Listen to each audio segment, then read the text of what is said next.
সুবিধা দেওয়া হোক। একই সাথে চাকরি করে আমরা 2 রকমের সিস্টেম চলে।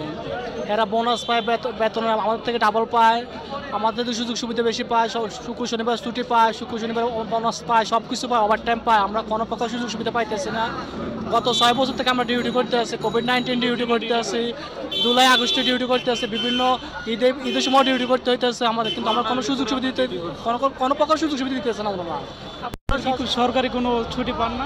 না, আমরা সরকার কোনো অথরিটি পাই নাই। আমরা বাইরে কোভিড-19 সময় ওনাদেরকে বিভিন্নভাবে সাহায্য সহযোগিতা হয়েছে, কিন্তু আমাদের সময় কোনো সাহায্য সহযোগিতা করে নাই, কোনো প্রকার সুযোগ সুবিধা দেয় নাই।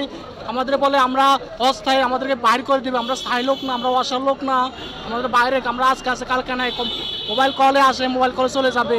এই জন্য আমরা দাসপ্রথা চাই না, আমরা স্থায়ীকরণ চাই। আমরা এদেশের নাগরিক, আমাদের সমানভাবে অধিকার বাঁচতে হবে। আমাদের উশৃঙ্খলভাবে কথা বলে, আমাদের খারাপ ভাষায় কথা বলে, আমরা অসার তো না, আমরা বলো আমরা রোহিঙ্গা। এটা এই দাসপ্রথার বাতিল চাই, আমরা স্থায়ীকরণ চাই। এটা সরকার বিভিন্ন লোক পর্যায়ে বলে, যারা ঠিকাদার আছে তারা বলে, ঠিকাদারগুলো আমাদের বিশৃঙ্খলভাবে কথা বলে। ওনারা বলতেছে আমরা ওয়াসার লোক না, আমরা 30 দিন ডিউটি করতে, শুক্রবার নাই, শনিবার নাই, রাত 2টা বাজে নাই, বোনাস নাই, কিছু নাই, সব ধরনের কথা বলে আমাদেরকে। আমাদের সুযোগ সুবিধা দেয় না, টোটালি কথা।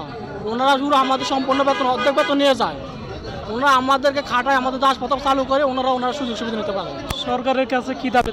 আমরা সরকারের কাছে বিনীত আবেদন জানাই, আমরা সবসময় আসি, আমরা মানুষ সেবা নিয়োজিত আছি, আমরা সবসময় চাই সরকারের কাছে আমাদেরকে স্থায়ীভাবে নিয়োগ দেওয়া হোক, স্থায়ীকরণ করা হোক, বিভিন্ন সুযোগ সেবা দেওয়া হোক।